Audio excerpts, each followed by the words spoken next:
everyone. Hello. And welcome to Kirsty and Bryony's Comfort Zone.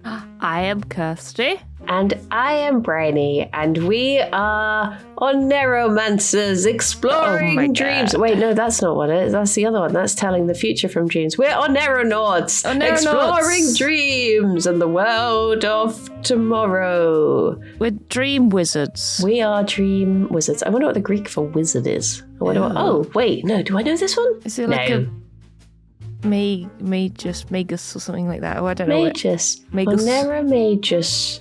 Is Magus Greek? Sounds more Latin. It does, yeah. It's very Latin, isn't it? Very Latin.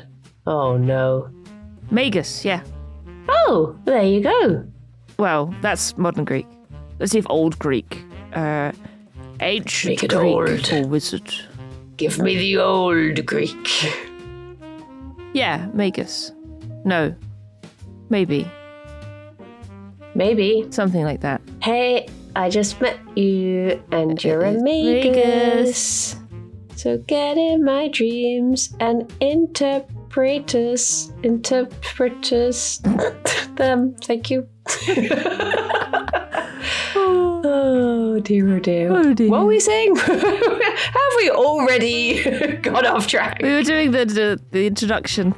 Oh yeah, hello Hi, everyone. Welcome. This is a professional podcast for professional, serious science, dream interpretation, and gumph. Gumph. I would like to think that, okay, so right, I'm immediately gonna go into my Roman Empire. Oh boy. I like, well, like one of my favorite things about reading about ancient Greece is learning the origin of words, like etymology and just little, like goofy little things, like the fact that the god Hermes could seal things without a trace. I think he could seal like specifically glass containers that didn't have any trace of a seal, and that's why things are hermetically sealed and stuff like that. Oh, I love those sorts of things because I'm just cool. like, oh. So I like to think that if I were ever to try and learn Greek, it would all just click into place, and I'd be like, I already know. I know that one. But I did try to learn it on Duolingo, and it didn't work like that, unfortunately. Oh, bugger. So I just need to learn more storybooks and it'll happen. That's it. Just keep reading books. That's how it works. Are you still... Were you Duolingoing Japanese for a bit? Oh, God, yeah. Like that was a while ago. I have not touched Duolingo in such a long time. The Duolingo owl in the little icon started melting. I don't know why. Oh, jeez. I don't know if he was just upset that I hadn't visited in a while. He was just melting there. He's so on the menu. needy. He's so I needy. feel such an affinity with the Duolingo owl. Like, I wish I had his ability to reach out and message people. He's an icon. I love Duolingo. Just a very confident king. Yeah, just to like kick the door down of your friends and be like, oi, it's been 3 days. Where the heck are you? Start learning. We need to know where the library is. Uè. La biblioteca. Oh, I wish I was one of these people who... I mean, obviously, it's the same as like saying, I wish I was a talented artist. It's practice. And I know that to learn a language, you have to do practice. And you have to put so much time in. But yeah. Instant gratification, though. I know. That's the best. Let me just learn the language straight away, dude. I have some sort of mysterious hum outside of my house. I don't know what it is. Ooh. I can see it picking up on the recording. Aliens. And I can hear it outside. And I'm like, is that a helicopter or just... Is it the Bristol hum? Do you know about the Bristol hum? Oh, well, yes, I was in the recording with you and it was mentioned. Oh, yeah. There's just this strange... For those outside But we can't say Bristol. where we heard that from because No. this episode's going out before that episode. Oh, we're time travelers. Yeah. But yeah, there's just meant to be this hum in parts of Bristol that people are fascinated by. Do you know what I'm fascinated by about Bristol, though? Masons. What? Not stonemasons, like the Masons. As in the guild? Yeah. Cult? I swear. this is okay. This is now a conspiracy theory podcast. Oh, okay, let's go. Conspirazone. But I swear the Masons run a lot of Bristol because I was reading up about it. I have no idea. Like, I don't really know anything about the Masons. There was this whole thing about how. Oh, what was it? There was a place that was named after a guy who was historically not a fun guy, so everyone wanted to get it changed. You may have heard of Bristol chucking a statue into the river. I have heard it was about all to that. do with that, because that specific guy had He was a not- event hall named after him, and everyone was like, we don't want this.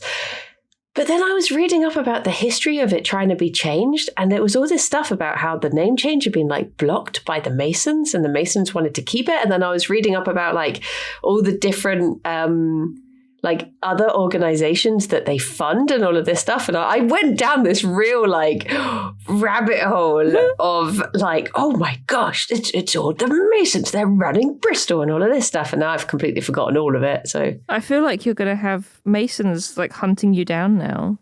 I'm scared. But to be fair, Laurie did drive into the wall outside our house the other day, so I could use a Mason. If they could all just get together. I thought you were going to say that was the Masons' fault, sending a message. It was the Masons. But no, we just need a Mason to fix it.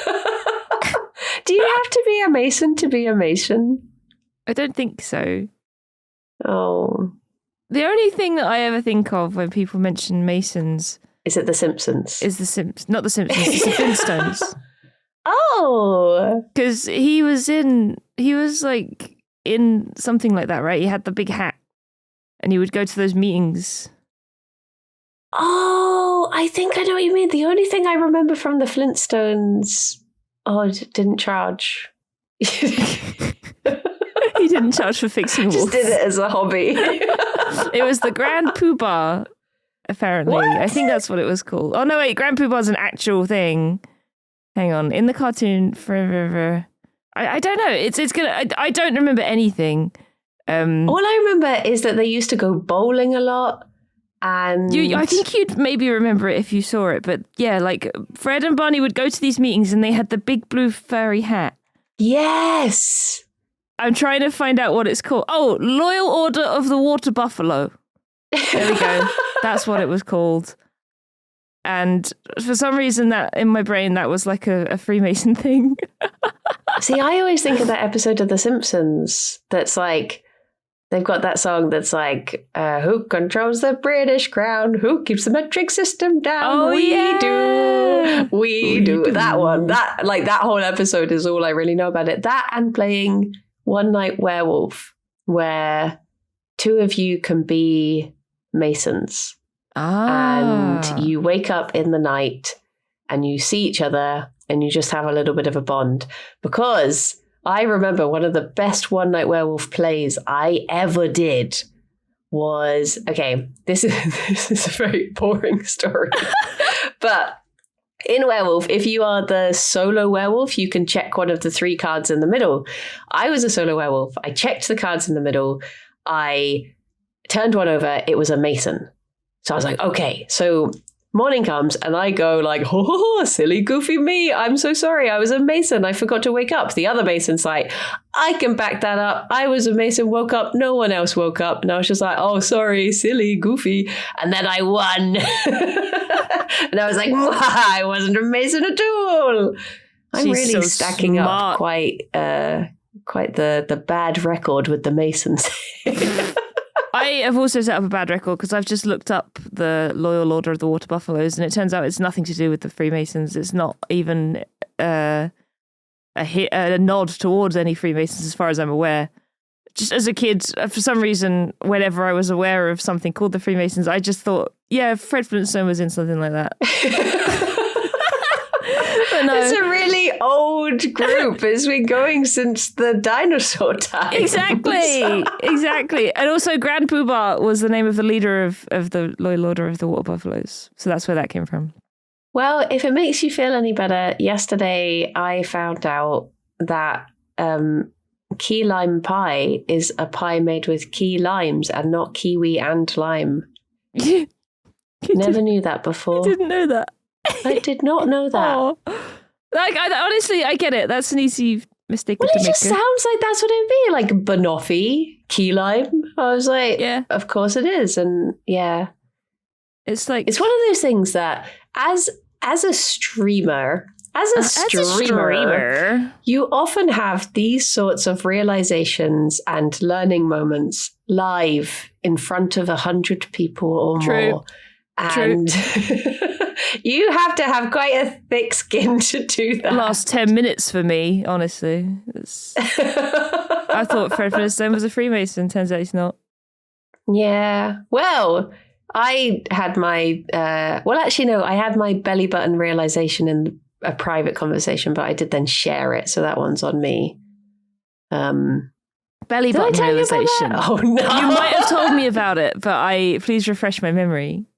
So, right. So this is one of those things, I guess it's similar to your Flintstones thing. You know, when you form an idea as a child and then it's not relevant. So it's never questioned. And you can just go on happily believing it all that time because why else would you look it up? You've already worked that out. So for the longest time, I thought that belly buttons were man-made. I thought it was the result of they tie the placenta and then they push it in, like tying a balloon, but they just pop it in at the end so it goes in. And I thought if you had like an outie belly button, they just hadn't pushed it in and it popped out.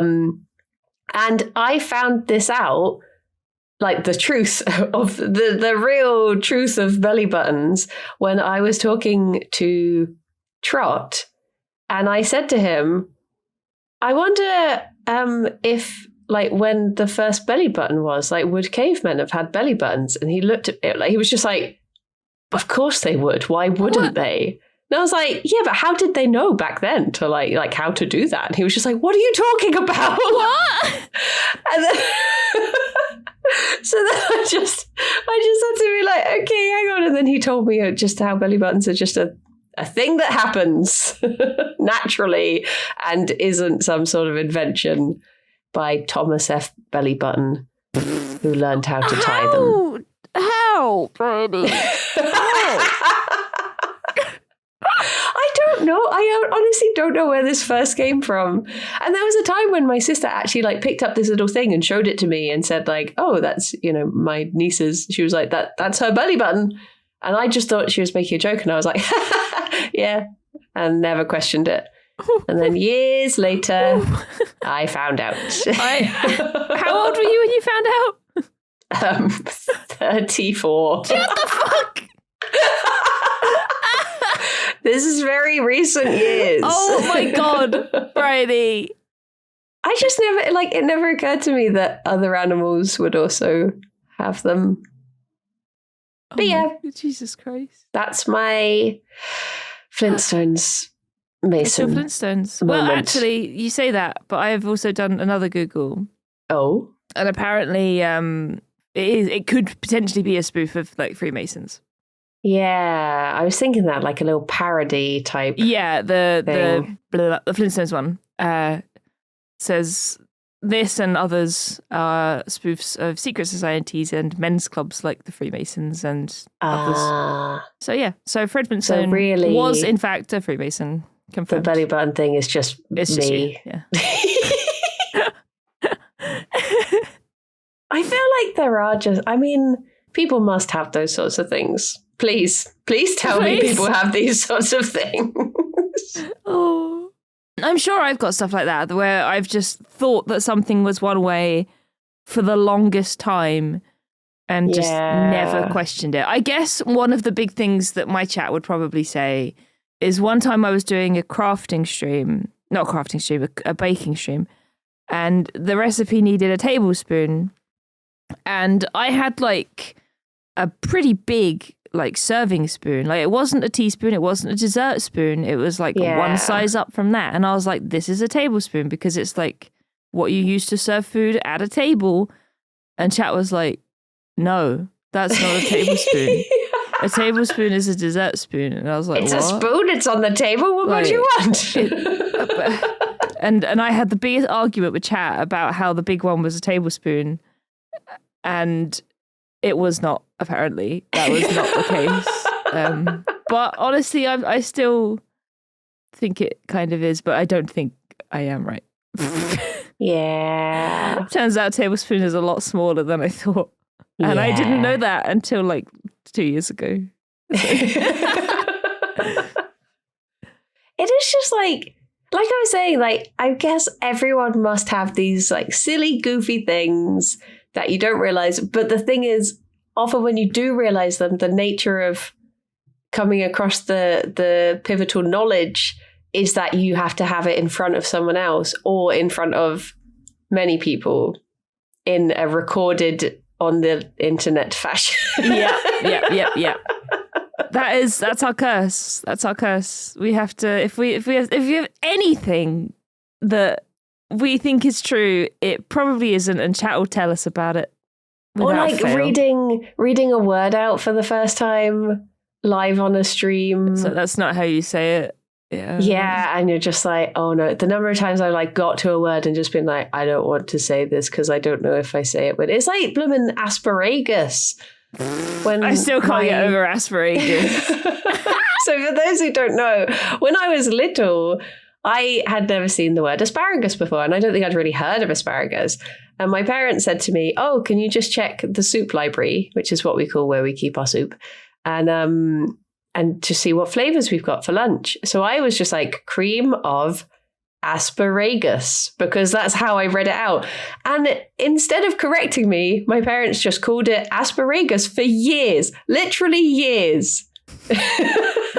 Instead of being like, no, darling, no, that's not how it's asparagus. No, it's asparagus. Thankfully, with that one, I heard someone say it. I can't remember. I think someone was like reading out a menu or something, and I heard someone say it, and I was like, hang on, asparagus. That's how you say that word. But oh before God. then, it was like, I remember having reading groups at school and reading out words, and, you know, the teacher having to correct you in front of everyone and stuff like that. Like the winding staircase.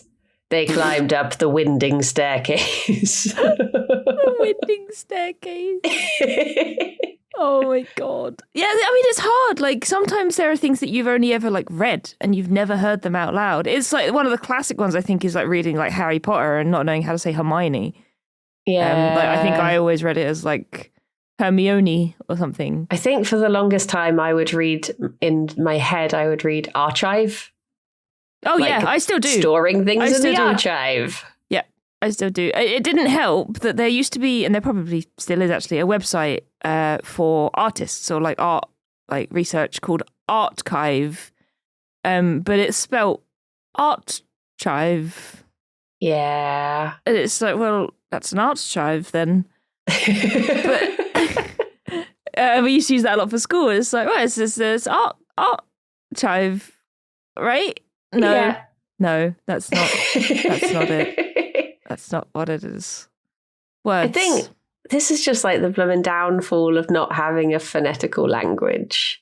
True. Because you don't know, like, is it going to be like when, you know, Zelda came out, and is it Tears of the Kingdom? Is it Tears of the Kingdom? I don't know. It could be either. It's True. Yeah. Yeah. It's just, what are the rules? What are the rules?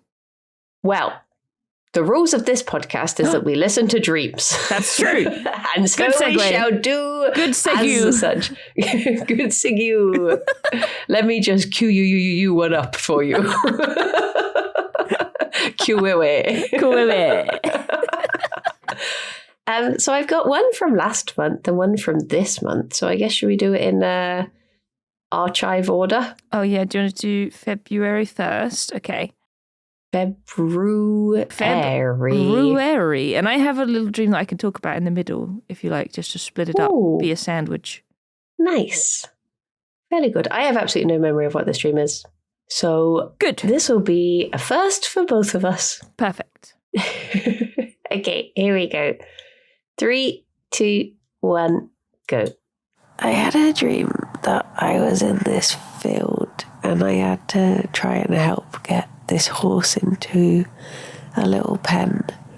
and they released the horse from the wood, and it started like absolutely pouring it down, and all of these like wolves and Labradors ran out of the woods as well. So I was like running down the field, because the only way I knew to get the horse in was by placing a single crisp inside the pen. So I was just running along this field in the pouring rain, holding up this crisp, and I went to go and put it into the pen, and there was just this little white fluffy wolf in there that was asleep, and I was like, oh, is this okay to, like, is this going to be an angry wolf? So I just started giving them belly rubs, and they were fine. And then all of a sudden I was in a classroom, but it was also sort of like the vets, because people were like trying to work, and everyone was doing this test where they had to fill out like a mock interview, I think. But I missed it, and then all of a sudden everyone was handing theirs in, and then I picked up this envelope, and the teacher saw me pick it up, and they were like, that's your test, you've not even done it, I'll have to do it with you now. And I was sitting down to do the test, but then everything changed again, and all of a sudden I was just like, one of the old vets I used to work with was there, and they were like a model or something, and they were talking about wanting to get fitter as I don't know, it was it all sort of blurred towards the end, but yeah, there you go. Bye bye. Well, there you go. There you go. A short one, but all over the place. A short one, but one of the big things was having an exam or something in there that you had not done. School, again. Yeah. Blooming school. I'm scarred for life. I feel like I'm going to look up horses. I feel like we must have looked up horses before. Animals. Horse. Oh my gosh, the horse section is big. The horse in a dream represents the energy at the dreamer's disposal. Oh, it's got all the different... I didn't mention what colour horse it was, did I? I just said that the wolf was white. I don't remember the horse, though. Yeah, I can't remember. If the horse is being harnessed to a cart, no. There's so many things. There's like a pale horse, a brown horse, a winged horse, under strain or dying, in a man's dream, in a woman's dream. What about just a horse? Just a haunt. It just says the energy at the dreamer's disposal. So I guess I was running along. That's like quite a... you know, I had a lot of energy in the dream, not in real life. Yeah, I remember like running through this field. I wonder if I look at wolf, actually, because the wolves were chasing us. And Labradors. The wolves and the Labradors. So many animals. Well, the Labradors chasing you too. Yeah, they were all like one, like a big pack of wolves babies. and Labradors. Cute. Dreaming of wolves may indicate that we are being threatened by others, whether singly or by the pack. The dreamer may have cruel, sadistic fantasies without taking responsibility for them. Whoa. I was just rubbing their tummy. I just gave them a little belly rub. Okay. My cruel plan coming to fruition. Who's a good boy? Who's a good boy? Oh, beautiful boy. My plan has worked. I can pet the dog. Oh my gosh. I don't really know what, so what I think the rest of the dream was about is around this time, I think I would have seen, or maybe just like the week before this, I would have seen two friends who are now qualified vet nurses. Like one of them had just passed her OSCEs, which is like the final exam to becoming a vet nurse. Mm-hmm. And so we met up to celebrate that and to have dinner together and just be like, yay, your exams are done. And the other one has now since done hers as well. But we've not heard the results. So for me, because I started doing streaming and my current life trajectory, from being furloughed from the vet during COVID, there's always this sort of like, it feels like one of those, what's it, like parallel universe, that sort of thing. There's that split point where part of me is probably off in some other parallel world, and they carried on doing the vet stuff and maybe became a vet nurse. And then this one that I'm living now said, no, I'm staying home. I'm going to try streaming, and is now where I am now. So there's always that sort of part of me that thinks like, what if I had have carried it on? Would I have been qualified by now? Would I have left it for a different reason? Would I, that sort of stuff. So I think it was just that, like having that exam that I hadn't done, because obviously I've not done that exam and gone down that path. So I reckon it was just that, like. Right. Yeah, just like the thought that they were off doing these things and you've sort of gone a different direction. Yeah. That makes sense.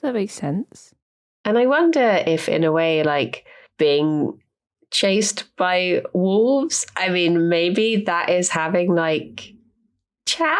It's always chat. It always boils down to chat.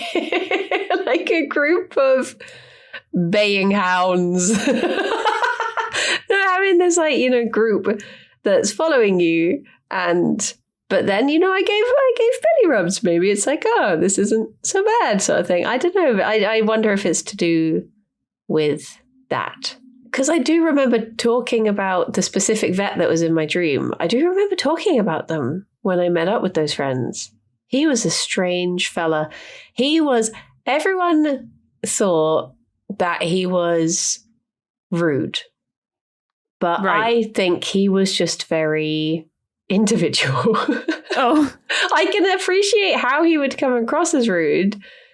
He's just very like straightforward, no filter. But when I go back, he is like one of the only vets that will recognize me and say hello. Aww. And he say hello in a real like he's a bit like I imagine Benedict Cumberbatch would be. Right. Very serious-faced, very matter-of-fact, not very people skills, like that sort of person. But I think in a harmless way. I get it, yeah. So I wonder if like him being there was like, I don't know, like the seriousness of decision or something. I don't know what having this very stony-faced person would mean. Mm-hmm. But he was a model as well, apparently. Yeah. I mean, I guess you were just thinking about just like work in general, right? Like, and it's just, here, have all of these things. It's another one of those, I guess it would be anxiety. I guess it's anxiety if you're being chased by wolves in the first place, but... Well, I wasn't worried for me. I was worried about getting the horse into the pen with the crisp that I had to place. Because the horse would only follow the crisp for some reason. In that good old-fashioned dream logic way. But one of the interesting things I've just realized about this is I do vaguely remember the beginning bit, but I was actually like properly running along. Whereas I think normally if I'm running in dreams, it's that real slow, painful run where you're not getting anywhere. Whereas I think this was quite a freeing gallop. Yeah. It wasn't like the Spider-Man gif where it's like, run! And he's just sort of there. Not really Yeah. No, I feel that. Yeah, I get that a lot in dreams with the slow running. Yeah, I mean, I wonder like how that comes about, honestly, because it's similar to the flying. Like we've talked about flying in dreams before too, right? And it's like, yeah, I think you've had it before, and I often have it where if I want to fly in a dream, I have to do like the Mario 64 triple jump. See, that's why I tried it. When I realized I was dreaming, and I thought, Kirsty says it's a triple jump, so I'm going to try this. And I did it and it didn't work. And then I woke up because I was like, well. Oh, so you did it because of me? Yeah, like I was so aware of my dream that I just remembered like, what was it Kirsty said I must do? I must triple jump. And it didn't work. I've never flown in a dream. I've only flown properly in a dream once, I think. Yeah. But the Mario triple jump often doesn't work that well. That's the thing. Like it's very much like when you fly in Mario 64 and you don't really go anywhere. Yeah. So I blame Nintendo for that one. We need to play some. What's that flying game? Is it called like Feather or something, where you're just floating around? Oh, I'm not sure. Need to play some of that just before bed. And there was like a PlayStation game that was one of those. Doesn't really have like a point to it, and it is just floating around in different shapes and stuff, and it's just very like it's meant to just be a very calming game. Okay. I can't remember what that one was called. But yeah, just play something like that before bed. Fly around. Just fly around a bit and then It you'll might be away. seep in. Yeah. Exactly. But yeah, it sounds like it was like a self-doubt kind of anxiety dream. You need to be proud and stuff. I don't need to tell you. Don't need to hear me tell you what to think. But I love you is what I'm trying to say. I love you so much. Well, I feel like the energy that I ran into the dream with, like running along with the horse, like, whoa, maybe it was a sign that I'm okay with my decision. I think it's so difficult in life to not have that sense of like, but what if? What if I did this? It's such a dangerous thing because you can waste so much time with what ifs and absolutely put things off for so long and stuff like that. But you just got to do. Yeah, I feel that. It's like lately we've, in a couple of our episodes, I've ended up just going off about like animals and animal welfare and stuff. And I'm like, geez, maybe I should have carried on doing that. Yeah. Because goddamn, I can talk about it all day. But at the same time, I also love what I do now. So it's just, and if I'd carried on doing that, then I never would have met with you and Rithian and everybody. And it's just, like, it's good. It's a good thing. I think it's just like tough with when you've got like so many things like games and books and stuff where these like ways that you can peek into other lives, and for a little moment you can live that other life. And then when you don't have that in real life, you're like, I can't just pop in and see what it's like to be a pilot for a day, and I can't see what it's like to live in a small fishing village, or it's just you have to have your not limited options, because I'm very happy with my life, but I guess you also have to accept that you're not gonna be an astronaut unless you're an astronaut. Yeah. No, I get it. But you can play astronaut games. Exactly. And that's more than people used to be able to do. Yeah. So. Whereas like I read so much Jane Austen, and back in those days, the choice was learn embroidery or the pianoforte or be poor. Or just die. I left the window open. I died of a chill. Yes. I have a cold. Fetch the leeches. Bleed Goodbye. me. The end. It's like I've been reading this book that is about a voyage that took place in 1740. And oh my gosh, like reading it, and they're like, firstly, so many people didn't want to be on these ships at all. They were like press ganged into it. Yeah. Like people would go around looking for any men that had tar on their hands, because that was a sign that they worked with ships, and then they would just drag them to the ships and send them off to sea for years. And when they got there, it was like horrendous. There was like scurvy and all these other seasickness, and like they get shipwrecked, and all of it. It's genuinely a fascinating book. I'm glad I read it. It's called The Wager. For anyone interested in reading a very depressing historical book, I would recommend it.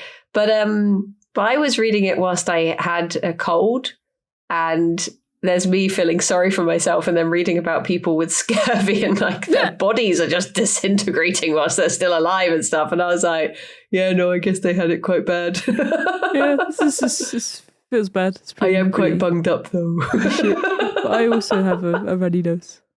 It's just amazing what people endured. Yeah. Honestly. Yeah, no, absolutely. It is crazy. Like, But we can play video games to experience that. That's true. Just play. I'm sure there's an Assassin's Creed or something that will relive the experience. Yeah. Oh my god, that reminds me. Bringing it back to Pathfinder chat, which I always do, but very briefly. You know that my character in Rythian's campaign got tetanus and then Black Plague. Oh yes. And I managed to get through both of those. I had a bit of a scare last session when I got, like, we were fighting like this big plant that was like spitting up acid and stuff. Ooh. And then me and Zoe both had to do fortitude saves and we failed them. And then we had to do it again. And it was like, oh no, this feels like a disease is on the horizon.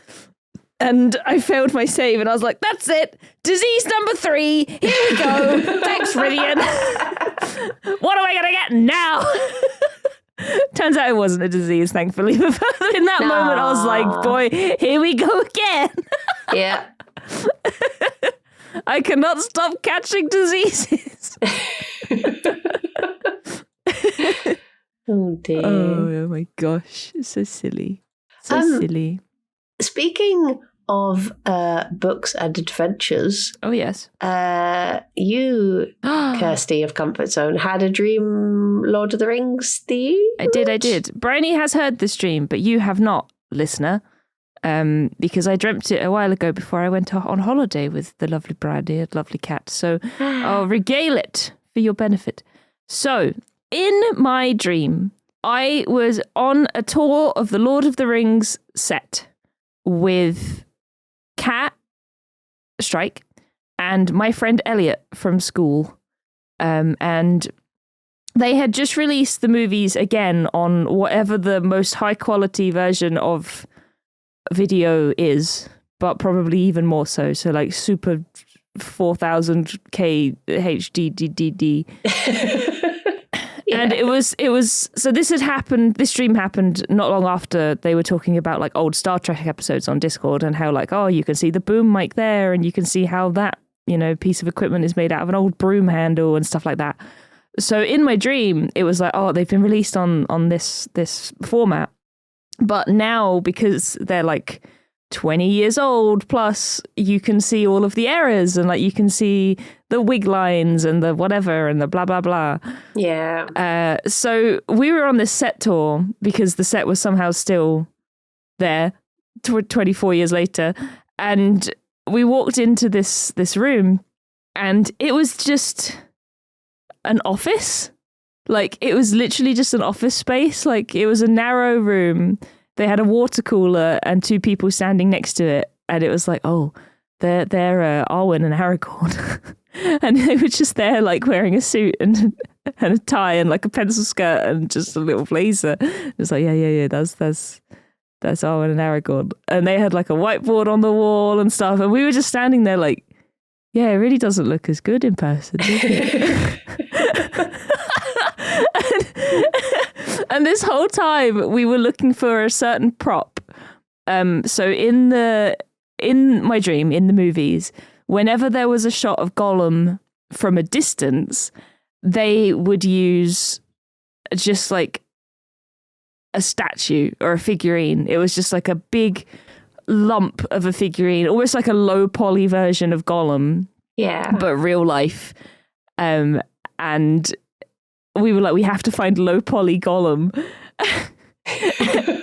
So we were looking around and we found it and it just looked like a big lump with some eyes. And we were like, there he is. Oh my God. It's low poly Gollum. And yeah, that was pretty much it. I can't remember if there was anything else I told you, but yeah, that was more or less what happened in the dream. It was just really stupid. Yeah. And yeah, Gollum just looked like a little like toad, but really low quality.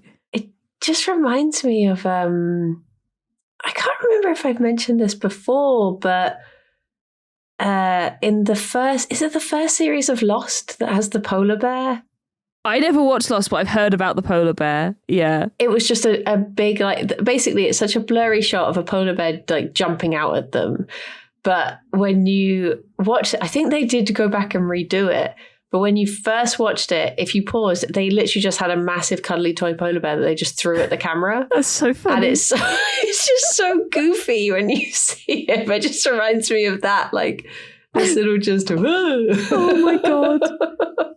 Jeez. I think another part of it as well is that sometimes I watch a YouTube channel called Boundary Break, and basically this guy just goes around video games and moves the camera where they shouldn't be and stuff like that. So often they get to see characters that have not loaded in yet or are in the distance. And yeah, that is what they are. Like if there's something that's really far away, it's just going to be like a lump in a vague shape of what it's supposed to look like. So that's what low poly Gollum came from, I think. And it was like, oh, there he is. There's our boy. Oh, bless. Oh my God. So yeah, that was it. But I know why like it ended up happening, I think, because yeah, like on Discord they were talking about this episode of something where they were talking about Star Trek like that. Boundary Break probably came into it as well. Yeah. And it was probably not long before going away with you and Kat as well. So Kat was there too. When I told Kat, she did say, she was like, I love that the only thing that you relate to me is just Gollum. Yeah. Yeah. Yeah. You do get these things where, like, I guess if they were originally intended for 4:3 and then they get shown on, you know, in modern ratios, and you do just see like the edge of frame has just changed, and you do get a lot more like dodgy things. There's lots of stuff on the side that shouldn't be there. There's so much of it in the first season of Gilmore Girls. Oh, really? Just like crew in reflections. They've got these like glass fronted cabinets in their house and you can see them in there. And yeah. Yeah, or just like little good. boobs popping in at the top. It's another similar thing is there's a subreddit called That's a Booklight, and they basically they take screenshots from stuff like TV shows like Doctor Who and Star Trek and Star Wars and stuff like that, and they try and figure out what the prop is made of. Okay. Because it's stuff like, you know, oh, the sonic screwdriver is made out of this part of an electric toothbrush, and this whatever. A gonk droid is 2 IKEA boxes stacked on top of each other, like stuff like that. Yeah, it's really interesting. It's really interesting. It's so cool stuff that, like, you know, prop designers can come up with just with picking up random shite. Well, when I was in university, one of the projects that we had to do was recreating a still from a film. So you did have to do that sort of, I mean, truth be told, it was a group project and it was a nightmare. Oh, group projects always are. I was outvoted on so I wanted to do something from this film called The Science of Sleep, because the set design on that is amazing and it would have been so much fun to recreate. But no, they wanted to do a shot from the movie Blow. And the one they chose was like a full-on shot of Johnny Depp. Mm-hmm. And bear in mind, we had to recreate it. So we had to find like a Johnny Depp lookalike. Oh my God. God. This like 70s shirt that he was wearing and all of this stuff. And I was like, why have you done this? And it just, it was horrible. Oh my God. But like in the study I did up until the point where I had to work with other people, it was very interesting because it was just like looking at things and being like, how would I do this? And some of the other people's ones were really good. There was someone who recreated a shot from, oh my gosh, the name is No Country for Old Men. Okay. There's a shot where I think the guy like stands on either a toilet or a sink or something, and he's peering into this like little vent. So they had to like build the whole of the vent to have the camera looking through it, to have the set in the background and all of this stuff. And that one was really cool. But yeah, ours was a disaster. Oh, but set design is amazing. I miss working on sets. And there's recently been a lot of filming going on in Queen Square.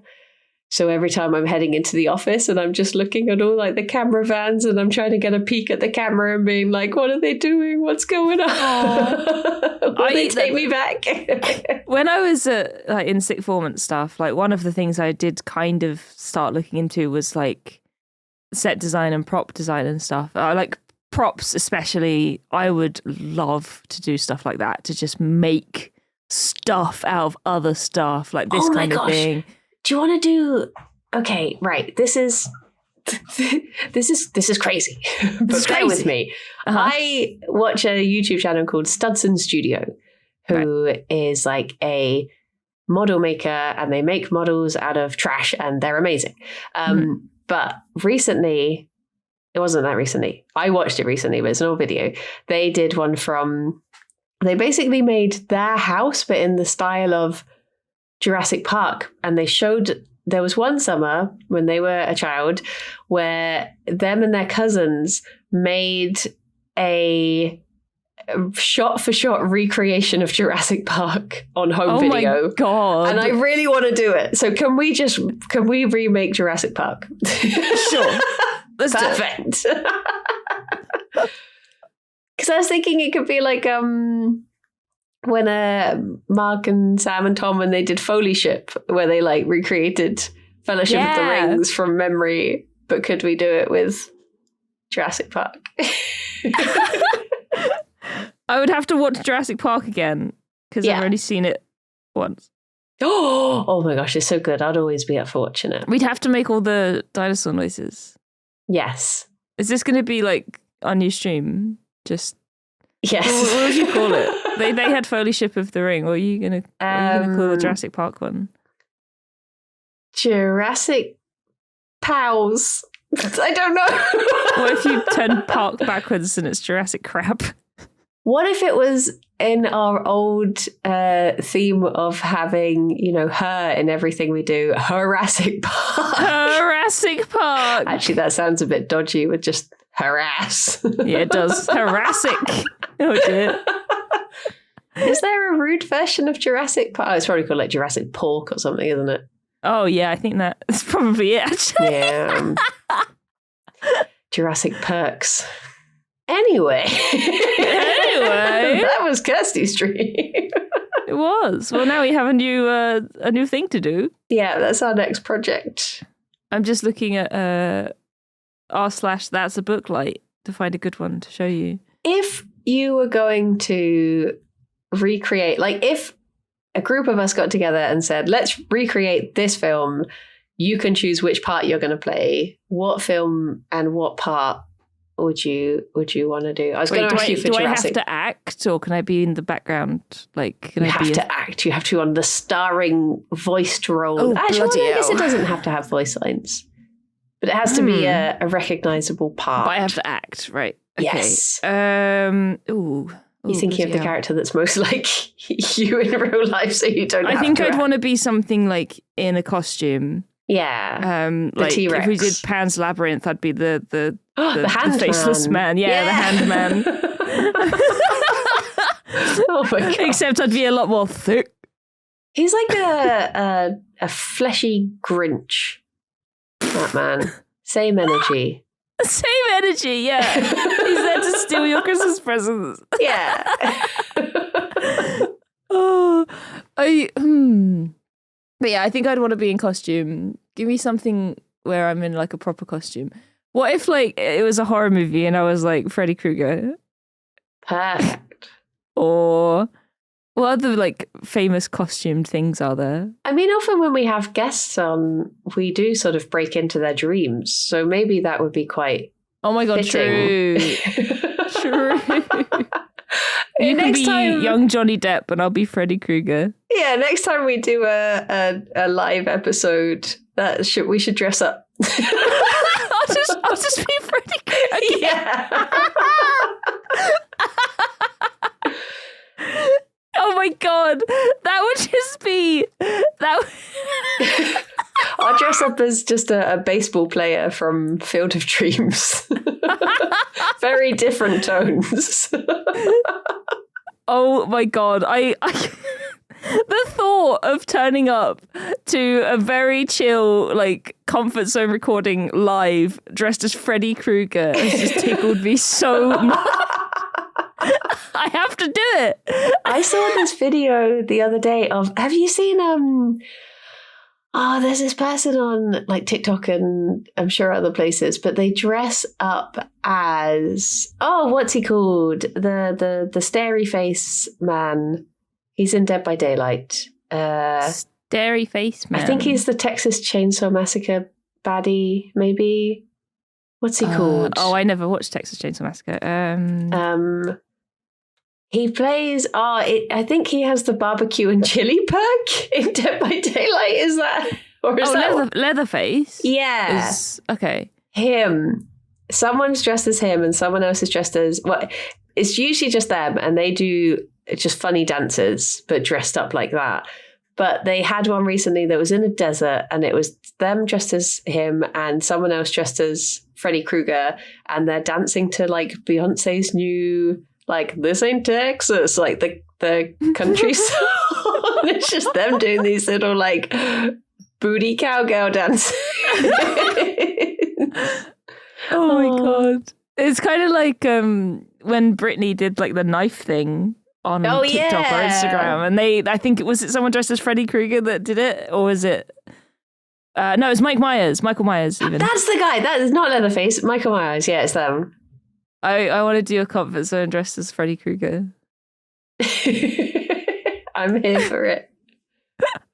We need to get you a costume. Yep. Just it has to be a complete like opposite. Is there like a Care Bear or something that's to do with dreams? It has to be the complete opposite vibes to Freddy Krueger. Characters related to dreams. See, let's get you a wholesome one. Cosmic Owl from Adventure Time. Oh, they're apparently. quite intense, I Rick think. from Rick and Morty.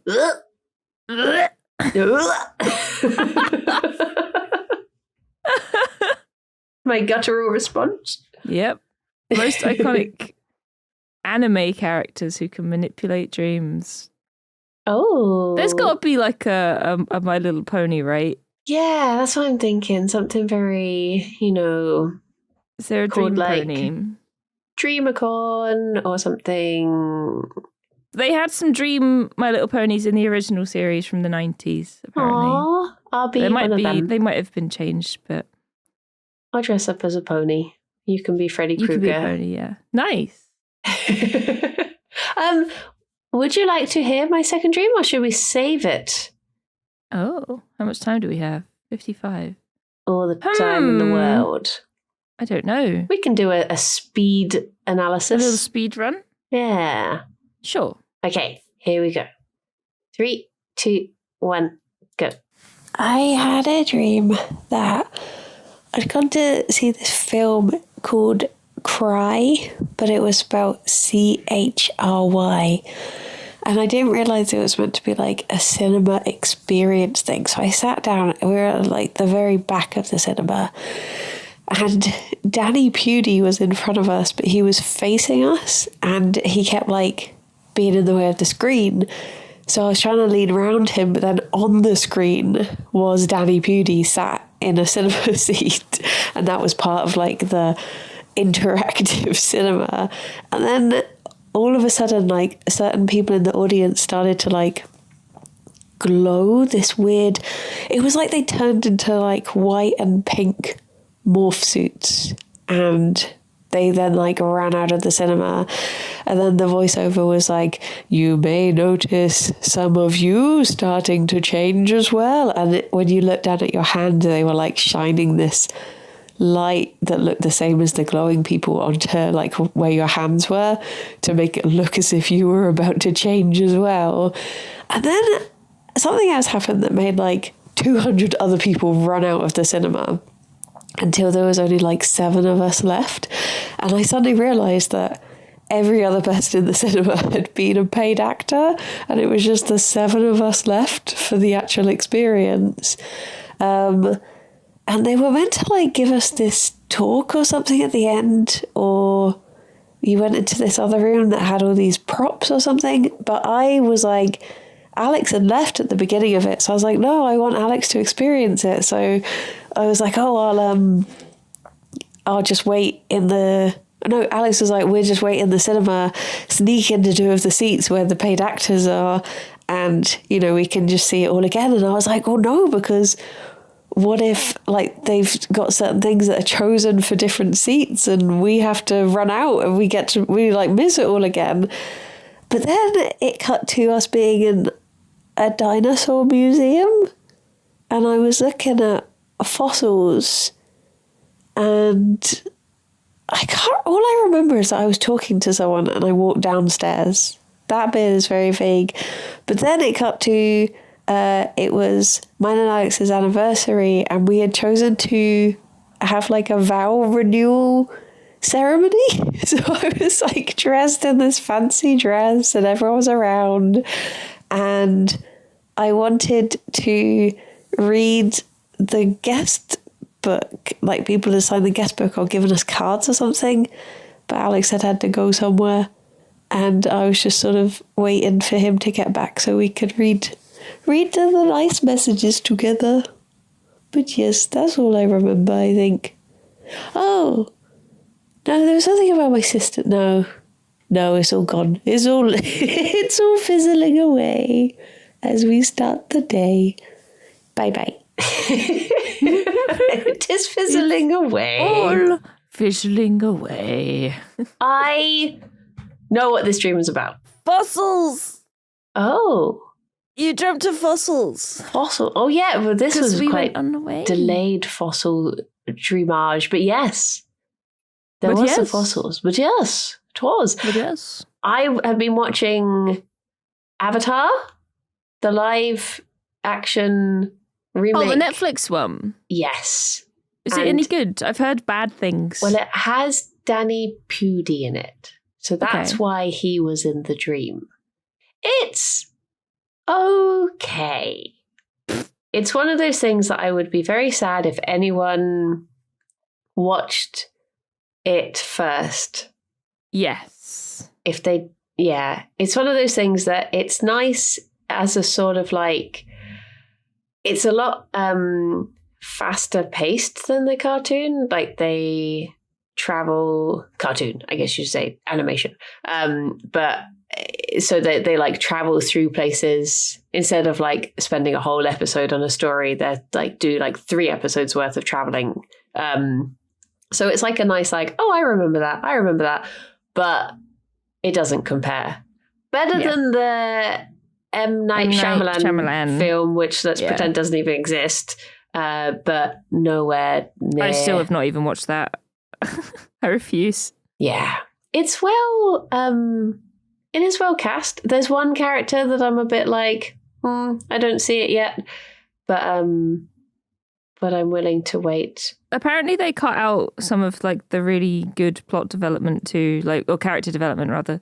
Yeah. Like with Suki and Sokka, and like, apparently Suki's just a massive horn dog for Sokka now, and yeah, there's like that whole element is like they apparently did this thing where they were like, oh, we don't want Sokka to be like sexist, but it's like, but what is the point of having character development if you've got nothing to develop from? Yeah. Exactly. Now he's just a dick. Because it's not like he was ever sexist in a way that was like, yeah, what a good guy. Like, he's the butt of the joke when he does those things. We're laughing at him, not with him. So it's exactly. Yeah, I don't think it was a problem that needed fixing. Yeah, one of the big things that I've heard said is that they were like, oh, we'll take the sexism out, blah, blah, blah. And then that completely just ruined the whole Suki thing, where it's like, you know, he comes to respect Suki and what she does, and, you know, and that's why she falls for him and stuff. But in this, it's like, oh, he has a 6-pack. Yeah. He's hot. Yeah. And because it is so much quicker paced, it is just, everything is very much like, it feels more like a recap in parts where it's like, oh yeah, I remember they went to this town. Oh, and yeah, I remember this character they meet 5 episodes later, but here they are, next scene sort of thing. It is very condensed. How many episodes are there right now? I don't know. I've only seen 3. Okay, because I've seen like pictures of like King Boomy and stuff, and that's from the second book. Like, so they're already like powering away, but there's no Toph, right? Toph's not in the series yet. The 2nd or 3rd episode, he's in it. Yeah, precisely. Huh? Yeah. What the? What? It's very. That's weird. And there's no Toph. Toph is just not in the series yet, and yet they've seen Boomy. Okay. Yeah. I mean, okay. It is a strange one.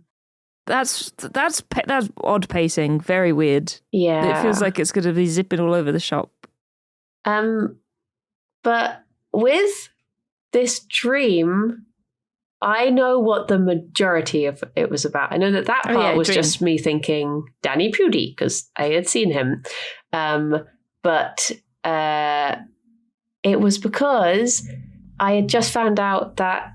So this is a few days before my birthday, and I had just found out that Alex had to go into work on my birthday when originally he had booked it off and we'd planned to spend the day together. He got called into work. So I think that's why it was just like, firstly, there was a part where I was at the cinema on my own because Alex had left and I didn't get to experience it with him. And then there was a bit where we're having like this little renewal of vows and I want to read the nice things people have written, but he's not there. And I think it was literally just that. I think I just felt abandoned. And my brain was just putting me in situations to be abandoned in. No. Just to rub it in. Aww. Yeah, I think that was just it. Feels bad. Yeah. The whole like cinema experience thing was pretty cool though. In Cry. Yeah, that does which sound is fun. Very on the Cry. nose naming by my brain there. Go and see a movie. Cry. Let's go to Cry and see a movie. Because it was all like interactive cinema. But yeah, it was just weird how the people it was like they were wearing like glowing morph suits that were like glowing white and yellow and pink. Yeah. And yeah, it was just very, very strange. I don't know what any of that part meant. It was just odd. I can't think what that would have been like. Yeah, no, that's interesting. Yeah. Don't know what it would have been referring to. I mean, I did watch, it wasn't particularly related, but I did watch the, what's it called? Like the Royal Science Institute lectures that they have on the BBC every year. Okay. And I was watching it and I was thinking, this is another thing about pathways and missed opportunities and stuff. They are always done exclusively in front of child audiences because it's like science for children. It's like interesting things and they do these little experiments and they get volunteers down and all of that stuff. And whenever I watch them, there is a little part of me that goes, I'll never be there because I'm too old. I'm like, I want them to do adult science talks, but on the same level, but I get to go and be a volunteer and sort trash to demonstrate how AI works and stuff like that. There was one this year that was so funny. This because it was all about AI and stuff, and this boy went down as a volunteer, and he had to like answer questions about like, do you think an AI like could a robot tidy your messy room and stuff? And they had like thrown loads of stuff at me, like, could an AI sort this? And at the end, he was like, can I keep the ball? And he got to keep this like football. And then like 10 minutes later into the lecture, you just hear this like, ding, ding, ding, ding, ding, ding, and you just see the ball rolling across the stage in the background. It's just let it go. Oh my God. Just sat there fidgeting with it the whole time and then just let it slip out. Oh my God. That would be me. Yeah. Dear, oh dear. But yeah, that Dear, was oh just dear. it tried to be a fancy dream, but it was a straightforward. It was a straightforward, I'm sad Alex is at work. Yeah. Very much. And also Avatar and fossils. Yes. Yeah. Just so it's not all bad. And Danny Pudi, because it seems like a lovely guy. I promise I will have more dreams for next time. Well, They seem to be coming back. I just can't remember them yet. you say But this. we'll see. Oh? But next time is a very exciting episode. True. So make sure you listen to next week's episode. Obviously, this Yes. is only very relevant for when this goes out. If you're listening in the future, I mean, listen to it anyway. It's nice. Listen to all of them. Yes. Thank you. Go back from the start. There will be a test at the end. I mean, we've forgotten everything we've said, but still. Yep. The test will be easy because we just repeat ourselves every week. Yeah, true. But next week we have two very lovely guests who will be joining us. Spoiler alert, we've already recorded this. This is recorded out of order, so I can tell you for a fact that it was fun to do. Don't have to pretend. Yep. So yeah, make sure you tune in for that. And we get a week off of dreaming. So we have plenty of time to Stock up. restock the dream bank. Get my Freddy Krueger outfit. Yes, that too. Well, a question for this time is, what ridiculous belief have you had from childhood? Please tell me so I don't feel as bad. Make one up just to make me feel better if you have to. I'm fine with that. But don't tell her that you made it up. Yeah. Thank you. Thank you, Kirsty, for a lovely Thank you, chat. Bryony. And yes. until next time, bye-bye Bye-bye for now. Bye-bye. Bye-bye.